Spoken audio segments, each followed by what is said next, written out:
الحج أشهر معلومات فمن فرض فيهن الحج فلا رفث ولا فسوق ولا جدال في الحج وما تفعلوا من خير يعلمه الله وتزودوا فإن خير الزاد التقوى واتقون يا أولي الألباب.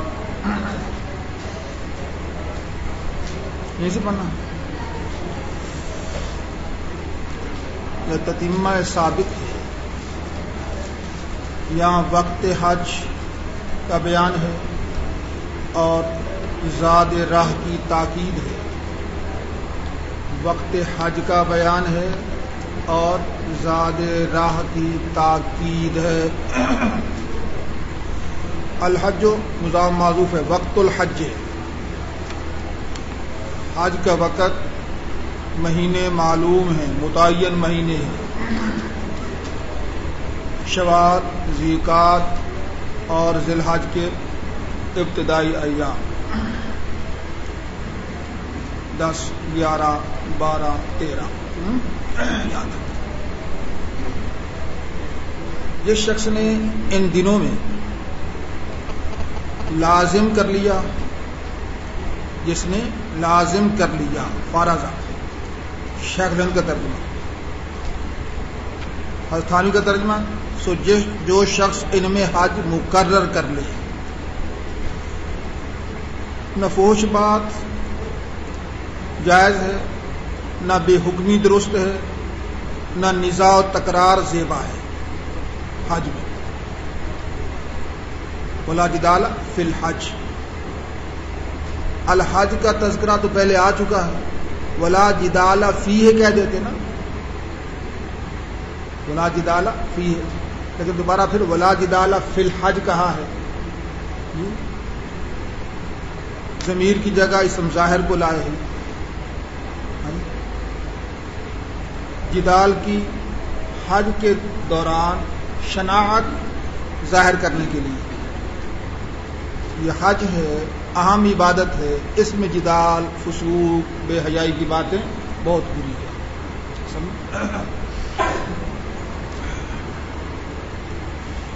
نہ فحش بات جائز ہے اور نہ بے حکمی. فحش بات دو طرح کی ہوتی ہے. ایک تو وہ جو پہلے سے ہی حرام ہے، تو حج کی حالت میں اس کی حرمت اور بڑھ گئی. اور دوسری قسم وہ ہے جو پہلے حرام نہیں، جیسے بیوی سے بے حجابی کی باتیں کرنا حرام نہیں ہے، لیکن حج کے دوران یہ بھی جائز نہیں. حج کے دوران یہ بھی جائز نہیں ہے. اس طرح فسوق بھی دو طرح کا ہے. اللہ کے احکام سے نکلنا، فسوق، بے حکمی، یہ بھی دو طرح کی ہے. نافرمانی، گناہ. تو تمام گناہ جو ہیں یہ پہلے سے ہی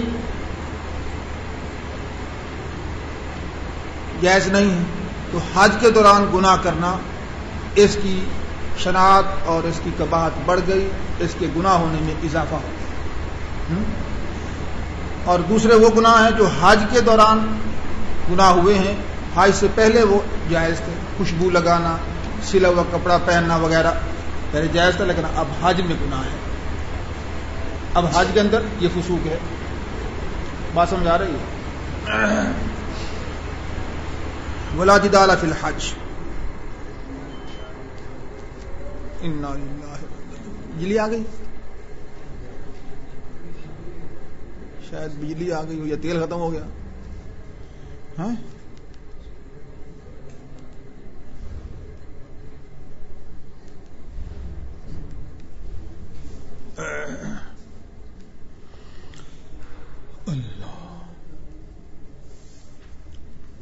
وما تفعلوا من خیر یعلمہ اللہ.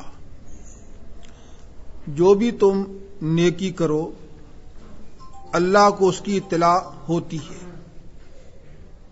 وما تفعلوا من خیر یعنی نیکی میں بڑھو، اور جو بھی نیکی کرو گے وہ اللہ کے علم میں ہے، اللہ کو اس کی اطلاع ہوتی ہے، اس کے مطابق بدلہ ملے گا. بات سمجھ آ رہی؟ وَتَزَوَّدُوا، حج کو جانے لگو تو خرچ ضرور ساتھ لے جایا کرو. وَتَزَوَّدُوا، جب حج کو جانے لگو تو خرچ ضرور لیا کرو، خرچ ضرور لیا کرو. بغیر خرچ لیے حج کے لیے نکل جانا یہ ٹھیک نہیں ہے. فَإِنَّ خَيْرَ الزَّادِ التَّقْوَى، فَإِنَّ خَيْرَ الزَّادِ التَّقْوَى، بہترین خرچ گداگری سے بچنا ہے.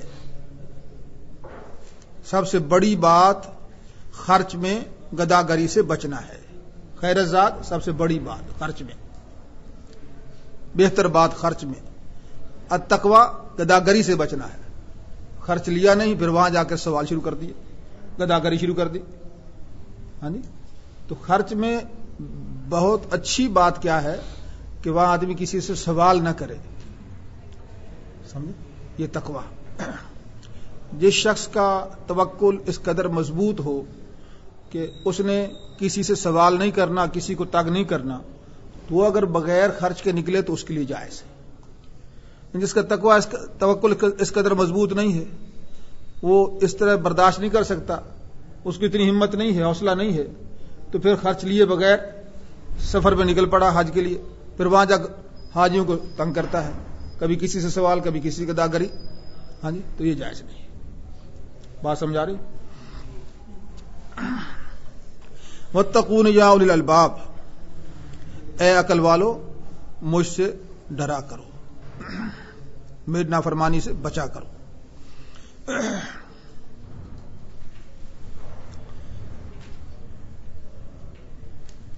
یہاں تزودوا فإن خیر الزاد التقوی فرمایا ہے.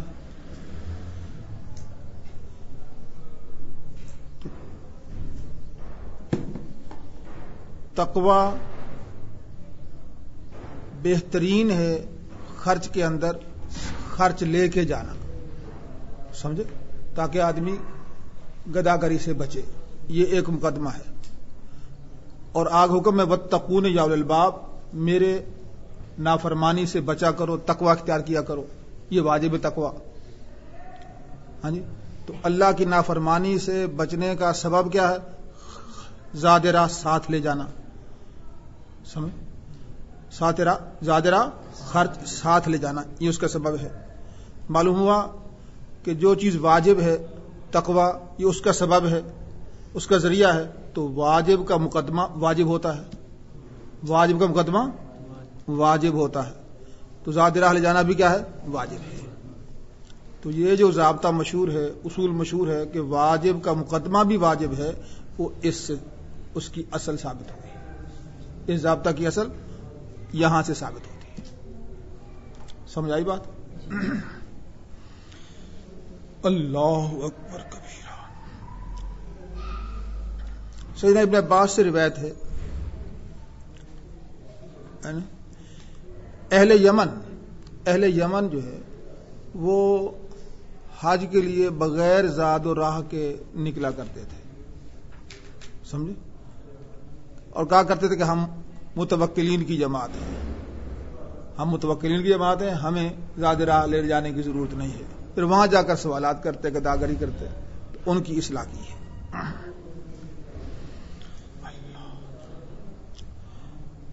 لیس علیکم جناح ان تبتغوا فضلا من ربکم. یہاں سے تجارت حج کے دوران اس کا ذکر ہے، جائز ہے کہ جائز نہیں. وقوف عرفات کا احکام بیان کیے ہیں، وقوف مزدلفہ کا حکم بیان کیا ہے. ابن عباس سے روایت ہے، اوقاس، ذوالمجاز، مجنہ، یہ جاہلیت میں بازاریں لگتی تھیں حج کے موسم میں. تو حج کے موسم میں جاہلیت کے زمانہ میں یہاں یہ بازاریں لگا کرتی تھی، خرید و فروخت ہوا کرتی تھی. جب اسلام لے آئے تو اب صحابہ کرام کو اس بات پہ شبہ ہوا کہ اب اگر تجارت کریں گناہ نہ ہو، حرج محسوس کیا، تو اس پر یہ آیت اتری ہاں جی کہ حج کے دوران اگر کوئی تجارت کر لے، مقصود تجارت نہ ہو، ضمناً تجارت ہو، تو اس میں کوئی حرج نہیں، گناہ کی بات نہیں ہے، وہ جائز ہے. سمجھے؟ لیس علیکم جناح ان تبتغوا فضلا من ربکم، تم پر کوئی گناہ نہیں ہے کہ معاش کی تلاش کرو اپنے رب کی طرف سے. تجارت اخلاص کے منافی نہیں ہے، تجارت اخلاص کے منافی نہیں ہے. اگر کوئی کہے کہ جب تجارت بھی کرنی ہے، حج بھی کرنی ہے، تو پھر حج کے اندر اخلاص تو نہ رہا. ہاں جی، تو اس پر جواب یہ ہے کہ اس چیز کا دار و مدار نیت پر ہے، اس کا دار و مدار نیت پر ہے. جس طرح اور مباحات ہیں اس طرح تجارت بھی مباح ہے، یا اس کا مباح ہونا بیان کیا ہے. اب اگر اصل مقصد نیت ہی صرف پیسہ کمانا ہی ہو، حج ضمناً ہو، تو یہ کبھی ہے، بری بات ہے. اور اگر پیسہ کمانا، تجارت اور حج برابر ہو تو بھی کبھی ہے. ہاں تجارت ضمناً ہو، تجارت ہو یا نہ ہو، اس نے حج ہر حال میں کرنا ہے، حج اس نے ہر حال میں کرنی، تجارت ہو یا نہ ہو، تجارت ضمنی ہے تو پھر یہ تجارت جائز ہے، مباح ہے، پھر اس میں کوئی کباہت نہیں، پھر اس میں کوئی کباہت نہیں، پھر یہ اخلاص کے منافی نہیں ہے. یہاں اس کا مباح ہونا بیان کیا ہے، فرض نہیں بیان کیا کہ تجارت ضرور کیا کرو. سمجھے؟ صحابہ کرام اس کو حرج محسوس کر رہے تھے تو اس حرج کی نفی کی ہے. بات سمجھائیے؟ نہیں ہے تم پر کوئی حرج، گناہ کہ معاش کی تلاش کرو اپنے رب کی طرف سے. فَإِذَا أَفَضْتُم مِّنْ عَرَفَاتٍ فَاذْكُرُوا اللَّهَ عِندَ الْمَشْعَرِ الْحَرَامِ، اور جب تم عرفات سے لوٹو، واپس آؤ، تو اللہ کا ذکر کرو مشعر حرام کے پاس. عرفات سے واپسی مزدلفہ میں ہوتی ہے. جب عرفات جاتے ہیں تو مینا اور مزدلفہ سے گزر کر جاتے ہیں. مزدلفہ میں جاتے ہوئے قیام نہیں ہوتا، جب عرفات میں قیام کے بعد واپسی ہوتی ہے تو پھر مزدلفہ میں قیام ہوتا ہے. تو مشعر حرام پہاڑ کا نام ہے، جبل قزح، ہاں جی، اس کے پاس اندہ مشعر حرام کے پاس سارا مزدلفہ مراد ہے، سارا مزدلفہ مراد ہے. وہاں ذکر کرنا ہے، وہاں وقوف کرنا ہے، یہ وقوف واجب ہے. اور یہاں اللہ کا ذکر کرنا ہے. ہاں جی، وَاذْكُرُوا كَمَا هَدَاكُمْ، جس طرح اللہ نے تم کو بتایا ہے اسی طرح اللہ کا ذکر کرنا ہے. ایک ذکر واجب ہے اور ایک مستحب ہے. ذکر واجب مغربین، مغرب عشاء کو جمع کرنا، سمجھے؟ مغرب عشاء کو جمع کرنا ہے، یہ تو واجب ہے. اور اس کے علاوہ ذکر وہ مستحب ہے. وہ کیا ہے؟ مستحب. وَإِن كُنتُم مِّن قَبْلِهِ لَمِنَ الضَّالِّينَ، وَإِن كُنتُم مِّن قَبْلِهِ، یہ ان شرطیہ نہیں ہے، یہ ان مخففہ من مثقلہ ہے. اصل میں وَإِنَّكُمْ كُنتُم مِّن قَبْلِهِ لَمِنَ الضَّالِّينَ، ان کے بعد جو لام داخل ہو رہا ہے یہ بتا رہا ہے کہ یہ ان نافیہ نہیں ہے، یہ ان نافیہ نہیں ہے. معنی یہ ہوگا، اور حقیقت میں انا ہے نا، انکم، حقیقت میں اس قبل اس بتانے کے تم محض ہی نا واقف تھے. حقیقت میں اس بتانے سے پہلے تم محض ہی نا واقف تھے. اللہ نے بتایا ہے یوں ذکر کرنا ہے، اللہ نے رہنمائی فرمائی ہے، اس بتانے سے پہلے تمہیں کوئی خبر نہیں تھی. یہ معنی. ثم افیضوا من حیث افاض الناس، پھر تم عرفات سے ہو کر واپس آؤ. ثم افیضوا من حیث افاض الناس، جیسے دوسرے لوگ جو ہے عرفات سے ہو کر آتے ہیں، تو تم بھی قریش مکہ تم بھی عرفات سے ہو کر واپس آؤ. یہیں مزدلفہ ٹھہر کر یہیں سے واپس ہو جاؤ، یہ ٹھیک نہیں ہے. قریش کیا کرتے تھے کہ ہم حمص ہیں، بیت اللہ کے مجاور ہیں، ہم نے حرم سے باہر نہیں جانا، ہم نے حرم سے باہر نہیں جانا. اس واسطے وہ مزدلفہ ٹھہر جاتے تھے، عرفات نہیں جاتے تھے کہ عرفات حرم سے باہر ہے، تو اس کی اصلاح فرمائی۔ آپ صلی اللہ علیہ وسلم جب حج کیا ہے تو قریش یہی سمجھتے تھے کہ آپ بھی مزدلفہ ہی ٹھہریں گے، لیکن آپ صلی اللہ علیہ وسلم عرفات گئے، عرفات سے واپس آئے۔ سمجھے؟ یہ فرمایا جا رہا ہے۔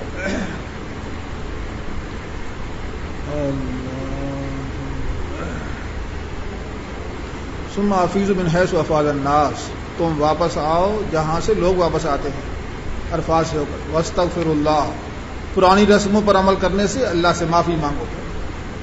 ہاں جی، پرانی رسم و رواج چھوڑ دو، پرانی رسموں پر عمل کرنے سے اللہ سے معافی مانگو۔ ان اللہ غفور الرحیم، جو اللہ سے معافی مانگتا ہے اللہ بخش دیتے ہیں، بڑے مہربان ہیں، بڑے مہربان ہیں، معاف کرتے ہیں۔ وَإِذَا قَضَيْتُم مَنَاسِكَكُمْ فَاذْكُرُوا اللَّهَ كَذِكْرِكُمْ آبَاءَكُمْ أَوْ أَشَدَّ ذِكْرًا، جب تم حج کے احکام پورے کر چکو، مینا آ گئے، ہاں جی، رمی جمرہ کر لی ہے، تو قریش کا معمول یہ تھا کہ یہاں مینا میں وقوف کرتے اور اپنے آباء و اجداد کے تذکرے کرتے تھے، ان کے مفاخر، ان کے فضائل بیان کیا کرتے تھے۔ سمجھے؟ ہر ایک جو ہے وہ اس طرح اشعار میں، قصیدوں میں اس کے تذکرے ہوتے ہیں۔ بعض لوگ اپنے آباء و اجداد کے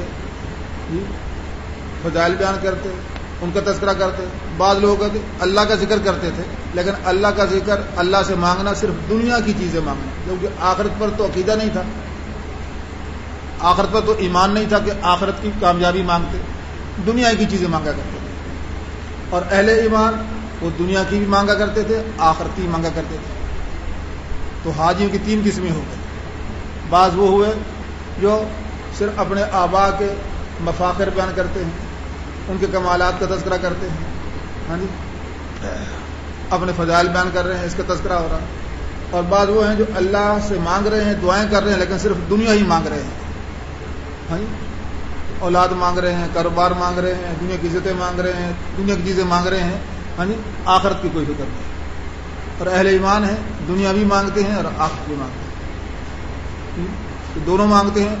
ان کی تعریف فرمائی، ان کی تعریف۔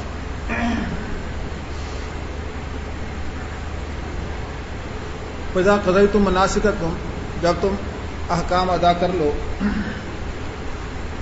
فَاذْكُرُوا اللَّهَ كَذِكْرِكُمْ آبَاءَكُمْ، تو اللہ کا ذکر کرو جیسے تم اپنے آباء کا ذکر کرتے ہو، بلکہ یہ ذکر اس سے بڑھ کر ہونا چاہیے، او اشد ذکرا، بلکہ یہ ذکر اس سے بڑھ کر ہونا چاہیے۔ فَمِنَ النَّاسِ مَن يَقُولُ رَبَّنَا آتِنَا فِي الدُّنْيَا، بعض لوگ تو وہ ہیں جو کہتے ہیں کہ اے رب ہمیں دنیا میں عطا کرو، بس دنیا ہی مانگا کرتے ہیں، آخرت میں ان کا کوئی حصہ نہیں ہے، آخرت میں ان کا کوئی حصہ نہیں۔ اور بعض وہ ہیں جو کہتے ہیں اے رب ہمیں دنیا میں بھی حسنہ خوبی عطا کرو اور آخرت میں بھی خوبی عطا فرماؤ اور ہمیں آگ کے عذاب سے بچا لو۔ یہ ہیں وہ لوگ، ایسے لوگوں کو بڑا حصہ ملے گا، مما کا ثبوت، بوجہ بسبب ان کے اس عمل کے، مما کا ثبوت، کون سا عمل؟ کہ انہوں نے خیر دارین کی مانگی ہے۔ یہ کسب کون سا عمل؟ خیر مانگی ہے دارین کی، دنیا اور آخرت دونوں کی خیر مانگی ہے، تو اس عمل کی وجہ سے ان کا بڑا حصہ ہے۔ واللہ سریع الحساب، اللہ جلد حساب لینے والے ہیں۔ اس آیت سے طالبان دنیا کی مدح نہیں ہے کہ دنیا کے طلبگار ہیں ان کی مدح ہو، ایسی بات نہیں ہے، سمجھے؟ یہاں ربنا آتنا فی الدنیا حسنۃ، آتنا کا مفعول بھی حسنہ ہے، فی الدنیا مفعول فی ہے، مفعول بھی نہیں ہے، دنیا نہیں مانگی جا رہی، دنیا تو ظرف ہے، مفعول فی ہے، اس دنیا میں حسنہ مانگا جا رہا ہے۔ حسنہ کیا ہے؟ یعنی ایسی چیز مانگی جا رہی جو اللہ کے ہاں مستحسن ہے، جو اللہ کے ہاں اچھی ہے، اللہ کے ہاں نیکی ہے، تو دنیا کے اندر بھی ہمیں یہ بات عطا کرو جو آپ کے ہاں جی مقبول ہے، جس کو آپ پسند کرتے ہو، نیکی کرنا، طاعت کرنا، دنیا میں ہمیں یہ چیز عطا کرو۔ ہاں جی، اور آخرت میں بھی حسنہ اس کا اچھا بدلہ عطا کرو. سمجھ؟ یہاں دنیا کی طلب کرنے والوں کی، دنیا کے طالبین کی مدح نہیں ہو رہی. حسنہ، ہاں اس حسنہ کے لیے صحت چاہیے، مال چاہیے، مال بھی خرچ کرنا ہے، تو یہ ضمنی چیزیں ہیں. ہاں جی، تو ضمناً یہ بھی حسنہ میں داخل ہے. لیکن اصل چیز کیا ہے؟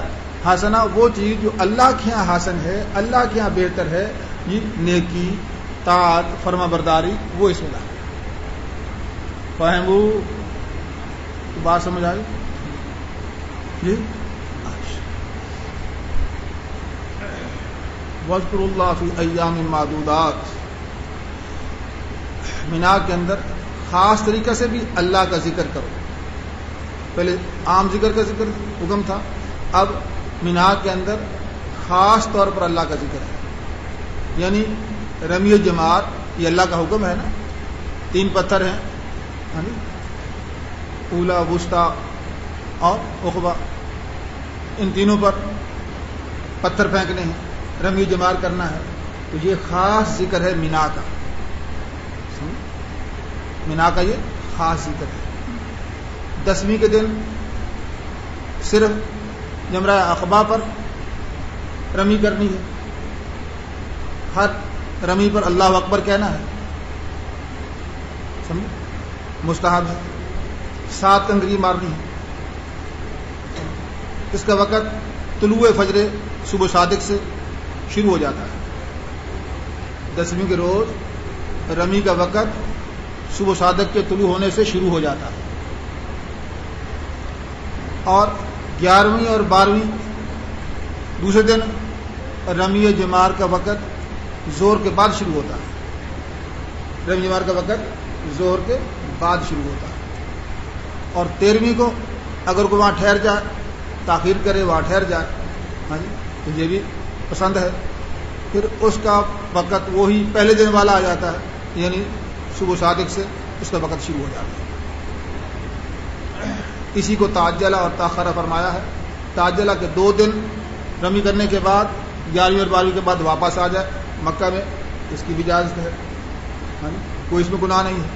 اور وہاں ٹھہر جائے، 30 دن رمی کر کے آئے، یہ بھی ٹھیک ہے. عزیمت یہ ہے کہ 30 دن ٹھہر کے آئے، رخصت یہ ہے کہ 2 دن کر کے آ جائے، لیکن دونوں کو برابر قرار دیا ہے. بعض اوقات کسی وقت رخصت میں کوئی مصلحت ہو، رخصت میں کوئی مصلحت ہو تو وہ رخصت اور عزیمت برابر ہو جاتی ہے. رخصت اور عزیمت کیا ہے؟ برابر ہو جاتی ہے. جیسے یہاں دونوں کو برابر ذکر کیا ہے. سمجھ آئی؟ وَاذْكُرُوا اللَّهَ فِي أَيَّامٍ مَّعْدُودَاتٍ، مینا میں خاص طریقے سے بھی اللہ کا ذکر کرو کئی روز تک. فی ایام معدودات، کئی روز تک. فمن تعجل فی یومین، جو 2 دنوں میں جلدی واپس آ جائے مکہ میں، فلا اسم علیہ، اس پر کوئی گناہ نہیں. فمن تاخر، اور جو تاخیر کرے، وہاں ٹھہر جائے 30 دن کے لیے، فلا اسم علیہ، اس پر کوئی گناہ نہیں. لمن اتقا، جو اللہ سے ڈرتا ہے.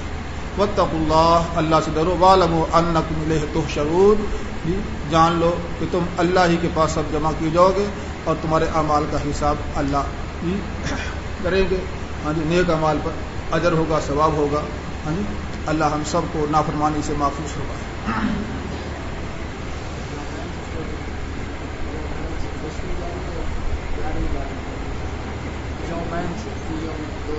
ہاں 2 دن 11ویں بار تاخرت 13ویں.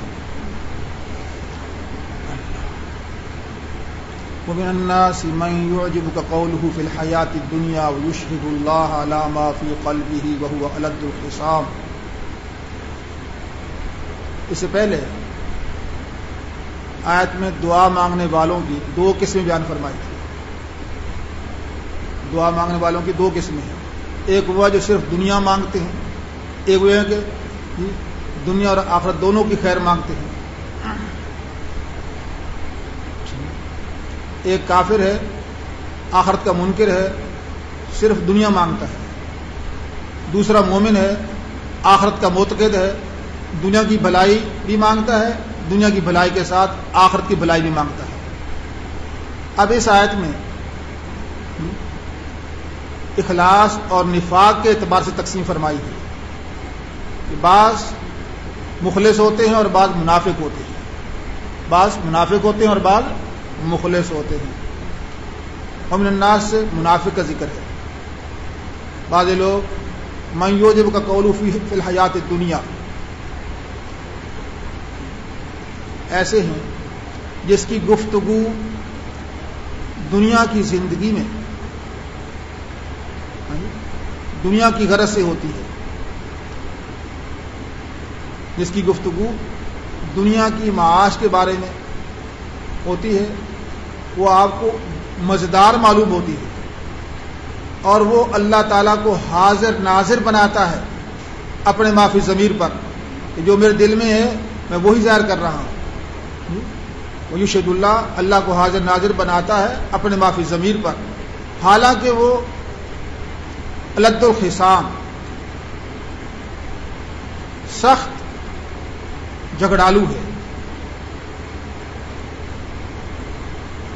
مخالفت میں شدید ہے. الد الخصام خصام مخالفت میں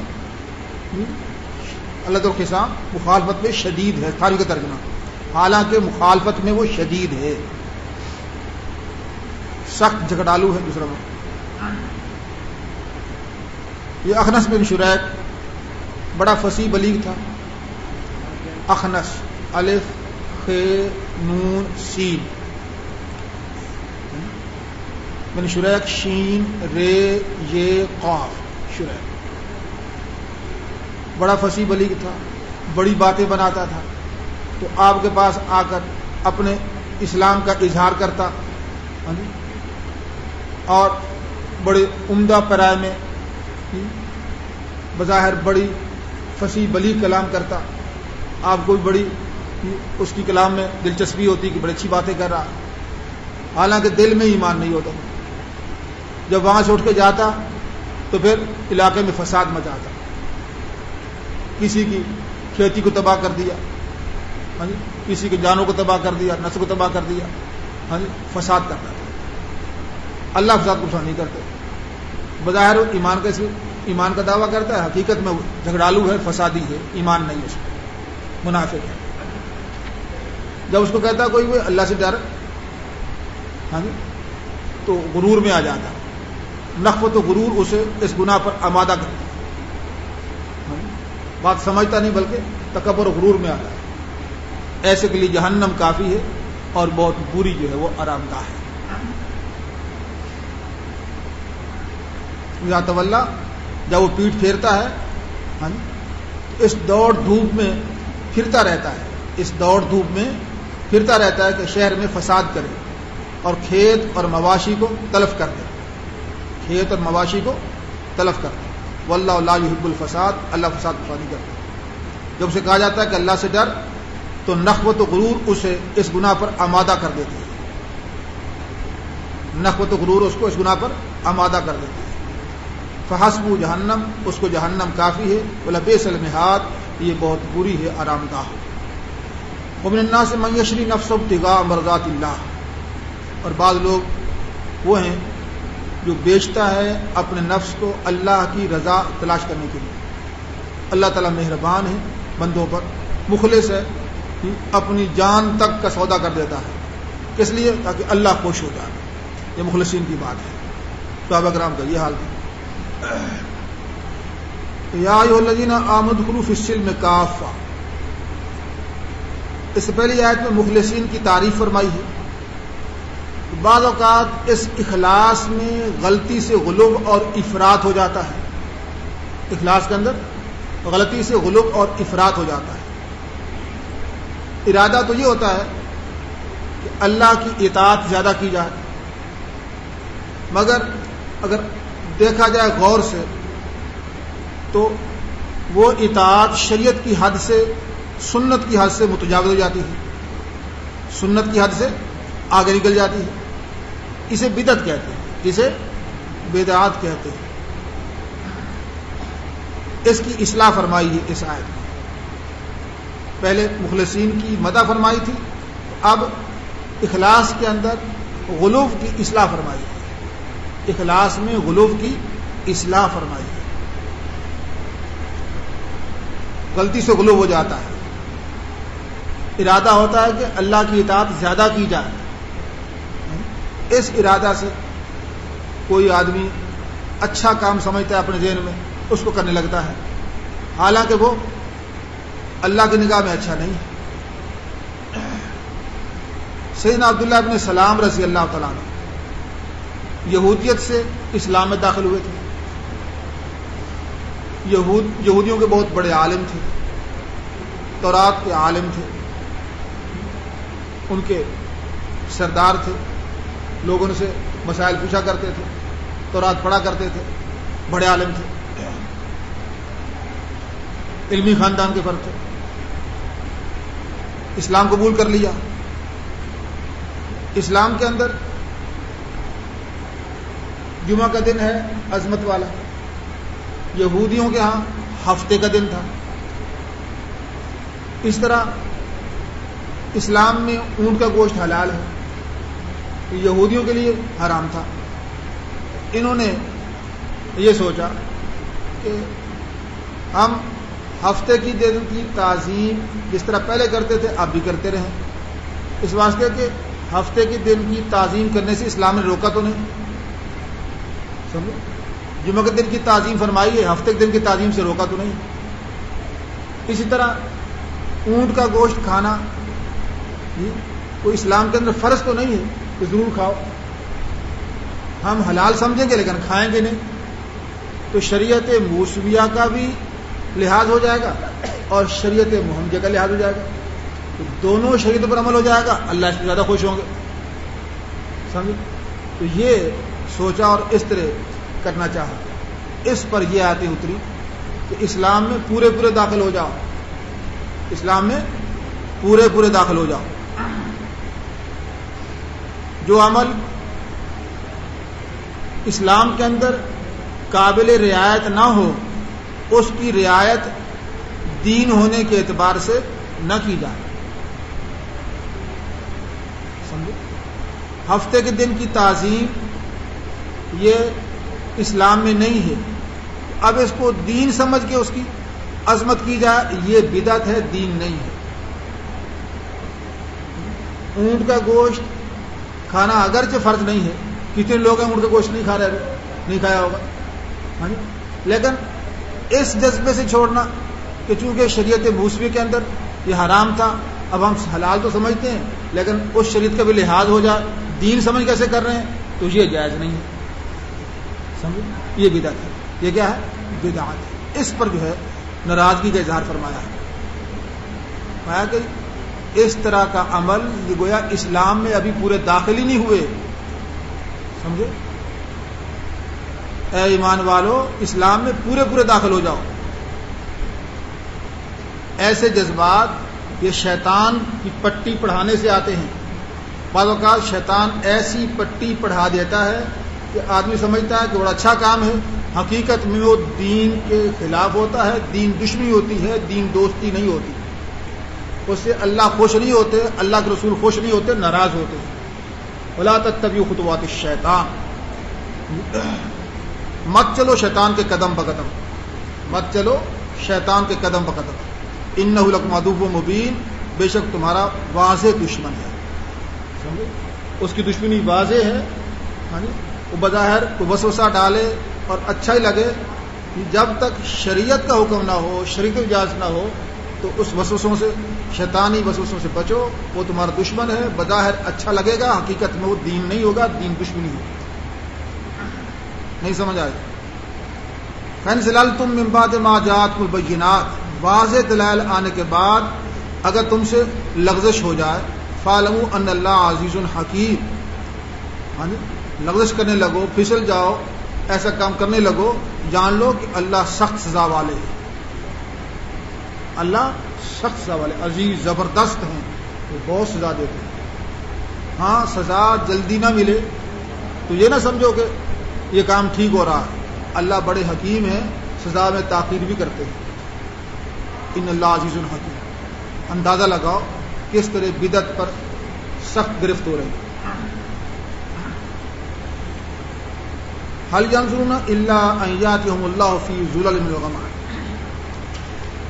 یہ صرف اس بات کا انتظار کر رہے ہیں کہ ان کے پاس اللہ بادلوں کے سائبانوں میں آئے اور فرشتے بھی، اور سارا قصہ ہی ختم ہو جائے، وہ قضی الامر وإلی اللہ ترجع الامور، اور سارے مقدمات اللہ کی طرف رجوع کیے جائیں گے۔ یہ لوگ غیر شریعت کو شریعت کہہ رہے ہیں، جو دین نہیں ہے اسے دین بنا کر پیش کر رہے ہیں اہل بدعت۔ تو گویا یہ اہل بدعت اس بات کا انتظار کر رہے ہیں کہ اللہ قیامت کے روز جب تجلی نزول اظہار فرمائیں گے، نزول اجلال فرمائیں گے، بادلوں میں آئیں گے، فرشتے بھی ساتھ ہوں گے، قیامت کا دن ہو اور پھر وہاں فیصلہ ہو جائے۔ دیکھو سارے امور اللہ کے پاس جائیں گے، اللہ نے حساب کرنا ہے، اللہ کے سامنے پیشی ہونی ہے۔ ایسے اعمال کرو کہ اللہ خوش ہوں، ایسا نہ ہو کہ وہاں گرفت ہو۔ وجہ ہے احادیث میں آتا ہے، عبداللہ بن مسعود رضی اللہ عنہ کی روایت ہے، ابن مردوہ نے نقل کی ہے، قیامت کا روز ہوگا، لوگ حساب کے انتظار میں ہوں گے، تو اللہ جل شانہ بادلوں کے سائے میں تجلی فرمائیں گے، اظہار فرمائیں گے، اور فرشتے بھی ساتھ ہوں گے۔ عبداللہ بن عباس سے روایت میں آتا ہے کہ ساتھ فرشتے بھی ہوں گے۔ تو یہ اس آیت سے یہ مراد ہے۔ پھر فیصلے ہوں گے، اللہ تمام لوگوں کے درمیان فیصلہ فرمائیں گے۔ اس بات کی انتظار کو قیامت کے انتظار میں ہے کہ اللہ آخری فیصلہ کر دے۔ دیکھو اللہ کے حضور پیشی ہونی ہے، ایسے اعمال کرو جس پر اجر ملے، ایسے اعمال نہ کرو جو اللہ کے یہاں ناراضگی کے سبب ہو۔ بظاہر تم اس کو نیکی سمجھتے رہو، حقیقت میں اللہ کی معصیت ہے۔ تو بدعت کس قدر خطرناک بات ہے، اللہ ہم سب کو بدعات سے محفوظ فرمائے۔ جو دین دلائل سے ثابت ہے اس پر عمل کرنے سے یقیناً نجات ہو جائے گی۔ تو نئی نئی باتوں کو دین بنا کر اس پہ جھگڑنا اور اس کو دین بنانا، یہ تو خطرے کی بات ہے، خطرے کی بات ہے۔ وعیدیں سخت ہیں احادیث میں بھی، جیسے اس آیت میں سخت وعیدیں آ رہی ہیں، اسی طرح احادیث کے اندر بھی بدعت پر سخت وعیدیں ہیں۔ کل بدعت ضلالہ، ہر بدعت گمراہی ہے، وکل ضلالۃ فی النار، ہر گمراہی جہنم لے جانے والی ہے۔ بدعت کی شناخت ہے۔ اس آیت کی تفسیر سے معلوم ہوا کہ بدعت پر کس طرح رد ہو رہا ہے، کس قدر اس کی شناخت و برائی بیان ہو رہی ہے، کس طرح ملامت کی جا رہی ہے۔ بدعت کی حقیقت کیا ہے؟ بدعت کی حقیقت غیر شریعت کو شریعت بنانا ہے، غیر شریعت کو شریعت بنانا ہے۔ حدیث شریف میں سیدہ عائشہ سے حدیث ہے، اس میں بدعت کی تعریف ہے۔ آپ نے فرمایا ہے، من احدث فی امرنا ھذا ما لیس منہ فہو رد۔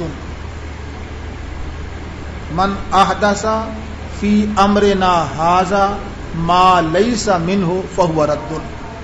جس شخص نے ایجاد کر لیا، احداث کر لیا ہمارے اس امر دین میں ایسی بات کو جو دین کا حصہ نہیں ہے، فہو رد، وہ مردود ہے، وہ دین نہیں ہے۔ جو شریعت نہیں اس کو شریعت بنا لیا، غیر شریعت کو شریعت بنا لیا، یہ مردود ہے، یہ بدعت ہے، یہ دین نہیں ہے۔ اس کو احداث فرمایا ہے، اس کو بدعت فرمایا ہے۔ من احدث فی امرنا ھذا، سمجھے کیا مانا؟ اس کو دین کا حصہ بنا لیا، فی امرنا۔ اور اگر کوئی آدمی ایسا کام، ایسی ترتیب بناتا ہے جس سے دین کی اشاعت ہوتی ہے، دین کا اس کو حصہ نہیں سمجھتا، تو یہ احداث فی امرنا نہیں ہوگا، لے امرنا ہوگا۔ امر دین کی اشاعت کے لیے جماعت بن گئی، مدارس بن گئے، کوئی تنظیم بن گئی، اور اس نے اپنے کوشش سے، اپنی محنت سے دین کی اشاعت کا کام شروع کر دیا، تو یہ دین کی اشاعت کے لیے ہے، یہ دین کا حصہ جز نہیں ہے۔ پابندی نہیں ہے کہ سارے اس میں شریک ہو جاؤ، جو نہ کرے اس کو ملامت کی جائے، ایسا نہیں ہے۔ ہم نے کوئی ملامت کی کہ آپ نے مدرسہ کیوں نہیں بنایا بھائی، آپ کا دین ناقص ہے؟ ہم تو یہ بھی نہیں کہتے بھی آپ بیعت کیوں نہیں ہوئے، بیعت ہونا بھی فرض نہیں ہے، مستحب و سنت کہتے ہیں، سمجھے؟ تو ایسے اعمال جو دین کی اشاعت کے لیے ہیں اس کو بدعت نہیں کہا جاتا. بدعت ہوا جس کو دین کا حصہ بنایا جائے کہ اس کے نہ کرنے پر ملامت ہو کہ اس نے یہ کام نہیں کیا. وہ اگر اس کو دین کا ضروری حصہ سمجھا ہے, نہ کرنے پر ملامت ہو رہی ہے, یہ فی امر نہ آ رہا ہے, یہ احداث بدعت ہے. یہ احداث کیا ہے؟ بدعت ہے. بات سمجھا؟ یہ اصولی بات ہے, اس سے بہت ساری تفصیلی باتیں معلوم ہو جاتی ہیں بدعات میں کہ یہ بدعت ہے کہ بدعت نہیں ہے. ہاں جی, اگر یہ اصول یاد ہو جائے تو فرق کرنا آسان ہو جاتا ہے. سمجھ دیا؟ ہاں جی, احداث للدین, احداث فی الدین. احداث فی الدین بدعت ہے, احداث للدین بدعت نہیں. ہاں جی, کہ جائے کہ ہوئی دنیا کی چیزیں نہیں اور ان کو لے کر کہا جائے کہ تو یہ بدعت ہے, ہوائی جہاز پہ تم چڑھتے ہو بدعت ہے, ہاں جی, فلاں چیزیں استعمال کرتے ہو یہ بدعت ہے. تو بھائی یہ تو دین سمجھتا ہی کوئی نہیں اس کو. دین کا کام اشاعت دین کے لیے وہ بھی بدعت نہیں ہے. دین کا حصہ سمجھ لیا جائے, نہ کرنے پر ملامت کی جائے. تیجا نہیں کرتے, ساتواں نہیں کرتے, صلاۃ نہیں پڑھتے اذان کے ساتھ, فجر نماز کے بعد 3 دفعہ کلمہ نہیں پڑھتے تو اونچی آواز سے, ہاں جی, ملامت ہوتی ہے نا. معلوم ہے کہ یہ تم نے اس کو دین کا حصہ لازم کرا دیا ہے. وہ کام جو دین میں مستحب ہے اس کے ترک پر ملامت جائز نہیں ہے.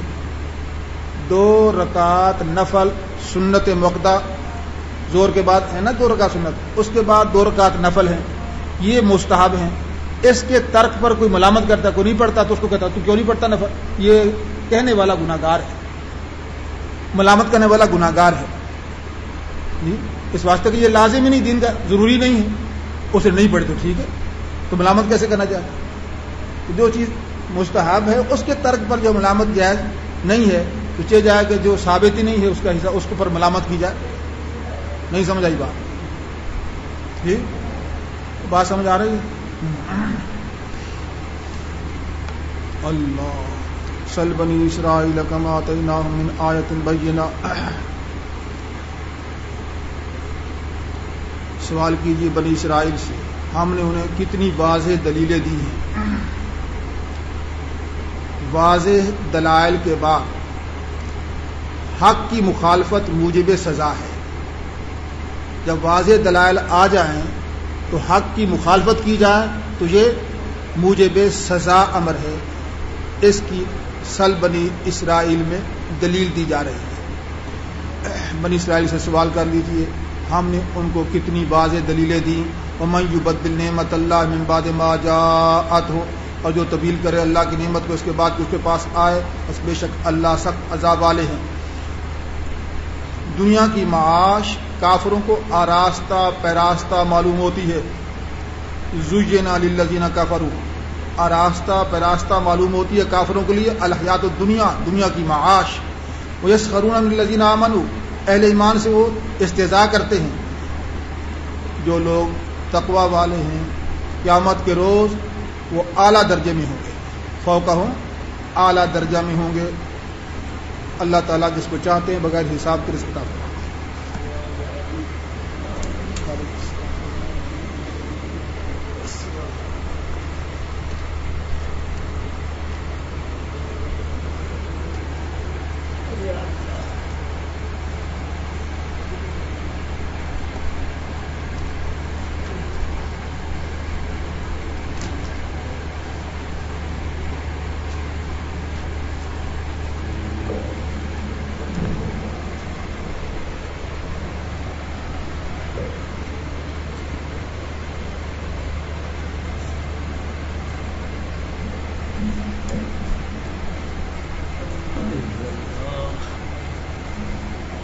ادھر ادھر پھرنے والے ادھر آ کے بیٹھتے ہیں.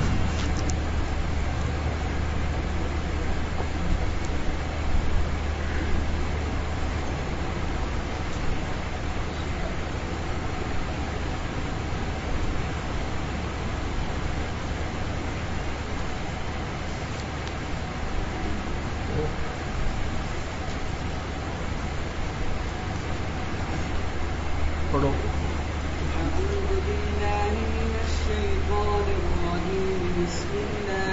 الرحمن الرحيم واتبعوا ما تتلو الشياطين على ملك سليمان وما كفر سليمان ولكن الشياطين كفروا يعلمون الناس السحر وما أنزل على الملكين ببابل هاروت وماروت وما يعلمان من أحد حتى يقولا إنما نحن فتنة فلا تكفر ويتعلمون مما ما يفرقون به بين المرء وزوجه ما هم بضارين به من أحد إلا بإذن الله ويتعلمون ما يضرهم ولا ينفعهم ولقد علموا لمن اشتراه ما له في الآخرة